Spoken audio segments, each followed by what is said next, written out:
Good day, everyone. As part of our employee health program, we will be discussing today the recommended vaccinations for our healthcare workers. For today's topic, I will be discussing the recommended vaccinations one by one so that it will not take too long. For today's topic, I will be discussing your influenza vaccination. Particularly, we will be discussing the flu vaccination, its effectiveness, the benefits, and the vaccine side effects. So, why is it important that people should get vaccinated against flu? Now, influenza, it is a potentially serious disease that can lead to hospitalization and sometimes even death. Every flu season is different, and flu can affect people differently. But millions of people get flu every year. Hundreds of thousands of people are hospitalized, and thousands to tens of thousands of people die from flu-related cases every year. Flu can mean a few days of feeling bad and missing work, or it can result in more serious illness. Complications of flu can include bacterial pneumonia, ear infections, sinus infections, and worsening of chronic medical conditions such as your congestive heart failure, asthma, or diabetes. An annual flu vaccine is the better way to help protect against flu. Vaccination has been shown to have many benefits, including reducing the risk of flu illnesses, hospitalization, and even the risk of flu-related death in children. While some people who get a flu vaccine may still get sick, flu vaccination has been proven or has shown in several studies to reduce severity of illness. So how does your flu vaccine works? Your flu vaccine causes antibodies to develop in the body about 2 weeks after vaccination.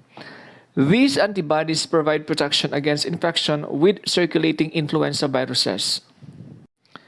Seasonal flu vaccines are designed to protect against the influenza viruses that research indicates will be most common during the upcoming season. So as you can see, there are different, the reason why we are giving vaccines every year, because every year, based on research or studies, there might be new strain of influenza vaccine so that the new strain of the virus should match also the flu vaccine.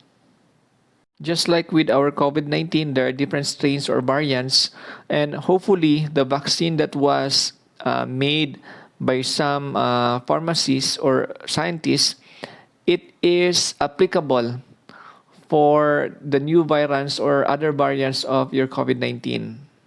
So who should not be vaccinated? Everyone 6 months of age and older should get an influenza or flu vaccine every season, with rare exceptions. For the 2021 to 2022 flu season, there are 3 main types of influenza vaccines that will be available. 2 kinds, the inactivated influenza vaccines and the recombinant influenza vaccine. Those are your injectable or your flu shots. The third type is we have the live attenuated influenza vaccine is given by nasal spray. Different influenza vaccines are approved for different age groups. Some people, for example, pregnant people and people with some chronic health conditions should not get some types of influenza vaccines. And some people should not receive influenza vaccines at all, though this one is uncommon. Everyone who is vaccinated should receive a vaccine that is appropriate for their age and health status. There is no preference for any one vaccine over another. Now, who are those people that can get the flu shot? Flu shots are appropriate for most people, okay? Different flu shots are approved for people of different ages. Everyone should get a vaccine that is appropriate for their age. There are standard dose inactivated influenza vaccines that are approved for people as young as 6 months of age. Some vaccines are only approved for adults. For example, the recombinant influenza vaccine is approved for people aged 18 years old and above. And the adjuvanted and high-dose inactivated vaccines are approved for people 65 years and older. Pregnant people and people with certain chronic health conditions can get a flu shot. People with egg allergy can also get a flu shot. There are also some people that are forbidden or not allowed or should not get a flu shot. This includes your children younger than 6 months of age that are too young to get a flu shot. People with severe life-threatening allergies to any ingredient in a flu vaccine other than your egg proteins should not get that vaccine. This might include gelatin, antibiotics, or other ingredients. And people who have had a severe allergic reaction to a dose of influenza vaccine should not get that flu vaccine again and might not be able to receive other influenza vaccines. If you have had a severe allergic reaction to an influenza vaccine in the past, it is important to talk to your healthcare provider to help determine whether vaccination is appropriate for you or not. There are certain people that they should talk to their healthcare provider before they get a flu shot. Now, first is if you have an allergy to eggs or any of the ingredients in the vaccine, you should talk to your doctor about your allergy. And if you ever had Guillain-Barré syndrome, it is a severe paralyzing illness, also called as your GBS. Some people with history of GBS should not get a flu vaccine. They should talk to their doctor about their GBS history. If you had a severe allergic reaction to a previous dose of any other flu vaccine, talk to your healthcare provider. And if you are not feeling well, talk to your doctor about your symptoms. As what I have mentioned, that there are 3 types of your influenza vaccines. Then the third type is we have your nasal spray flu vaccine, while the other 2 is given through injections. Now, who are those people that can get nasal spray flu vaccine? Your nasal spray vaccine is approved for people 2 years through 49 years of age. Many people in this age group can receive the nasal spray vaccine, including people with egg allergies. The nasal spray vaccine is not recommended for some groups. So who are those people that should not get nasal spray vaccine?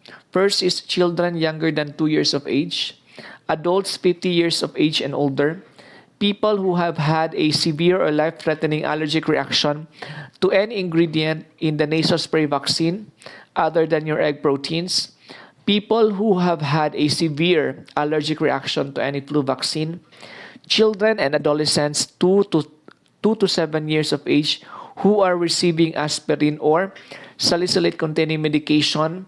This is due to the risk of Raynaud syndrome after influenza infection. People with weakened immune system, immunosuppression due to any cause, including but not limited to immunosuppression from medications, congenital or acquired immune disorders, HIV infections, or asplenia. People who care for or are close contacts of severely immunocompromised persons who require a protected environment or otherwise avoid contact with those persons for 7 days after getting the nasal spray vaccine.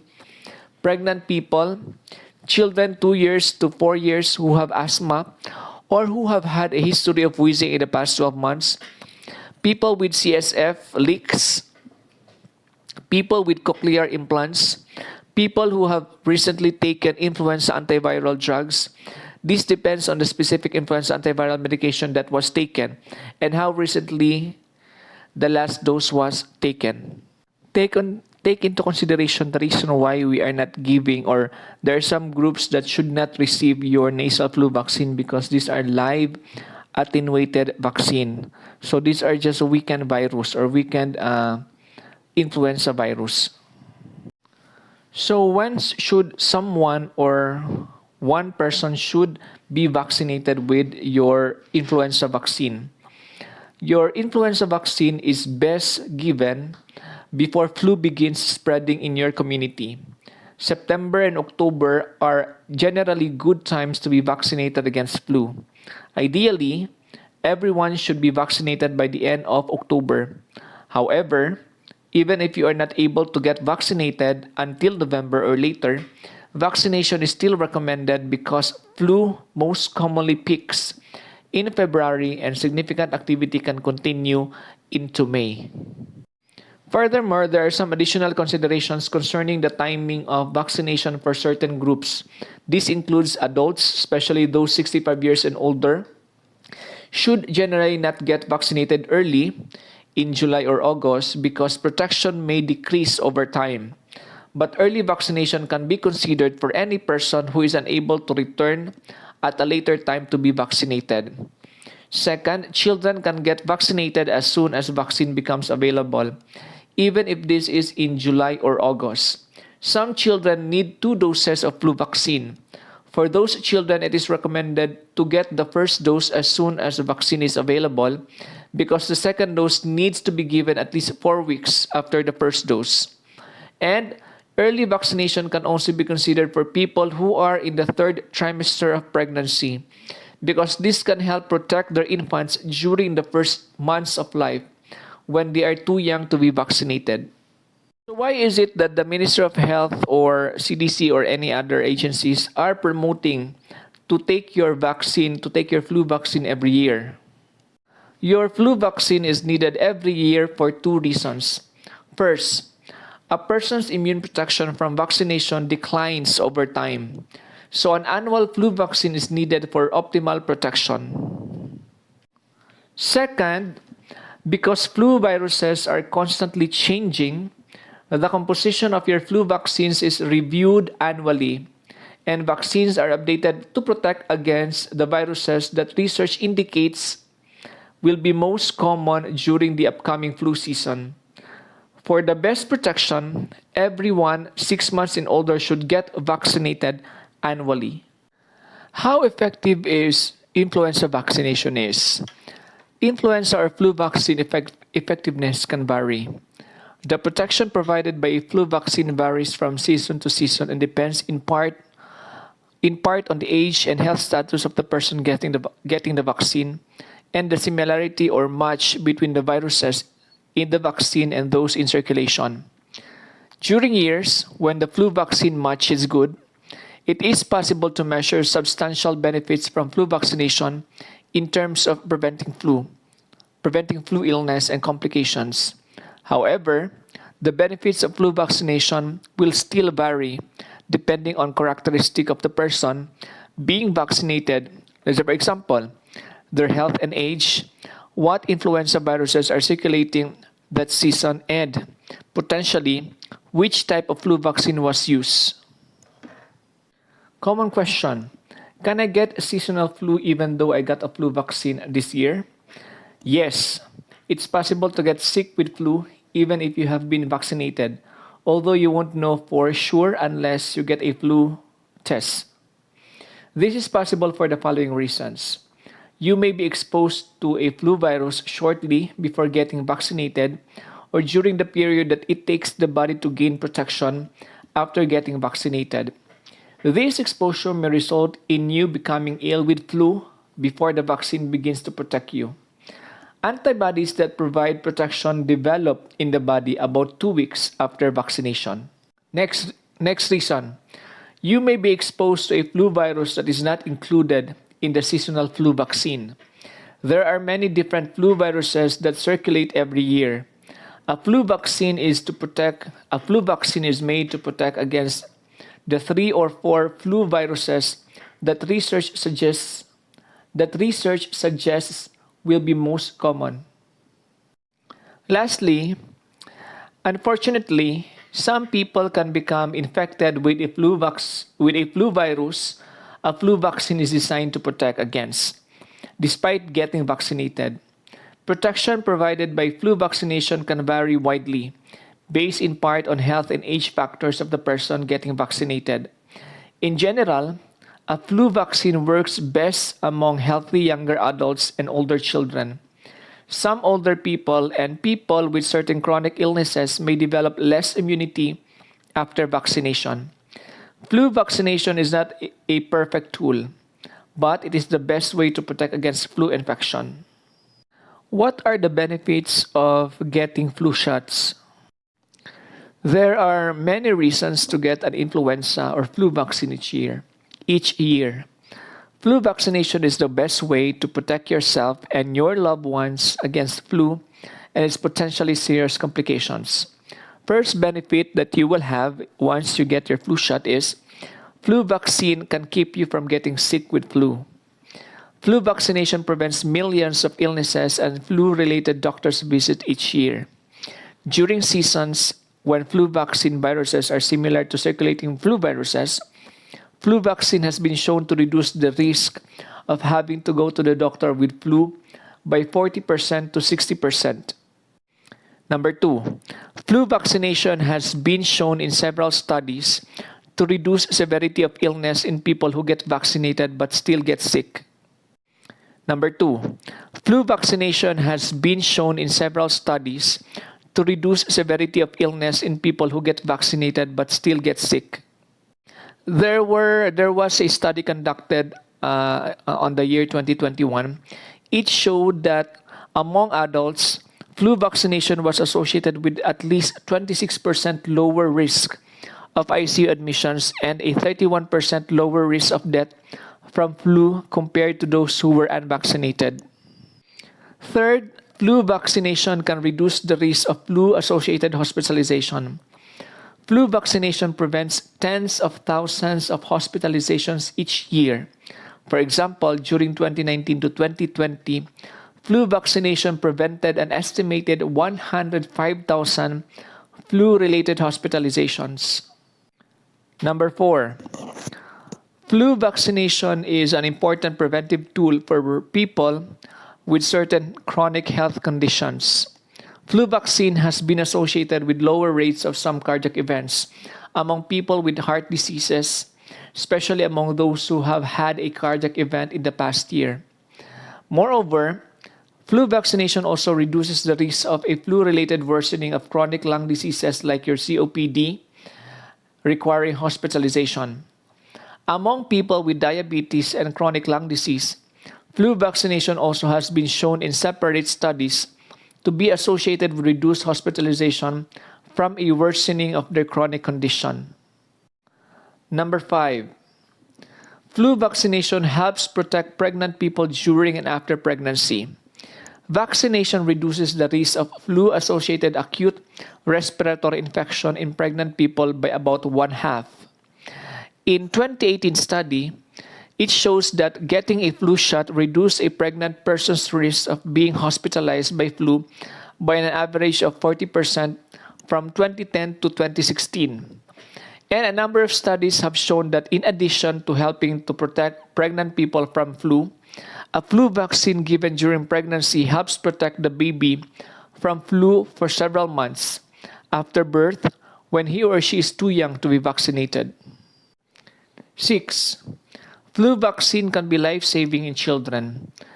A 2017 study was the first of its kind to show that flu vaccination can significantly reduce a child's risk of dying from flu. 7th benefit. Getting vaccinated yourself may also protect people around you, including those who are more vulnerable to serious flu illness like babies and young children, older people, and people with certain chronic health conditions. Despite the many benefits offered by flu vaccination, only about half of people annually get flu vaccination, and flu continues to cause millions of illnesses, hundreds of thousands of hospitalizations, and tens of thousands of deaths. Many more people could be protected from flu if more people get vaccinated. Last year, our hospital, or the total number of staff in our hospital who receive flu vaccination is just around 110 or less out of around 500 employees in the hospital. What are you going to expect once you receive a flu vaccine? So these are your vaccine side effects. Common question: can a flu vaccine give me flu? No. A flu vaccine cannot cause flu illness. Flu vaccines are given with a needle, that is your flu shots, are currently made in two ways. First, the vaccine is made either with a flu vaccine viruses that have been killed or inactivated and are therefore not infectious, or with proteins from a flu virus, which is the case for recombinant influenza vaccine. Nasal spray vaccine is made with weakened or attenuated live flu viruses and also cannot cause flu illness. The weakened viruses are cold adapted, which means they are designed to only reproduce at the cooler temperatures found within the nose.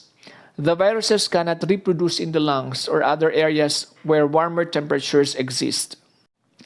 While a flu vaccine cannot give you flu illness, there are different side effects that may be associated with getting a flu shot or a nasal spray flu vaccine. These side effects are usually mild and short-lasting, especially when compared to symptoms of flu. For a flu shot or those vaccines that is given through injection, the virus in your flu shot, these are killed virus or inactivated. So you cannot get flu from a flu shot. And some minor side effects that may occur are soreness, redness and or swelling where the shot was given, headache, which is low grade, fever, muscle aches, nausea, and fatigue. That is for your flu shots. While for your nasal spray, the viruses in the nasal spray vaccine are weakened and do not cause severe symptoms often associated with your influenza illness. In children, side effects from the nasal spray may include runny nose, wheezing, headache, vomiting, muscle aches, low-grade fever, and for adults, side effects for the nasal spray vaccine will include the following. First is we have your runny nose, headache, sore throat, and cough. If these problems occur, they begin soon after vaccination and usually are mild and short-lived. A flu shot, like other injections, can occasionally cause fainting. You need to tell your provider if you feel dizzy or have vision changes or ringing in the ears. As with any medicine, there is a very remote chance of a vaccine causing a severe allergic reaction, other serious injury, or death. People who think that they have been injured by a flu vaccine can file a claim for compensation. So I encourage everyone that during flu vaccination,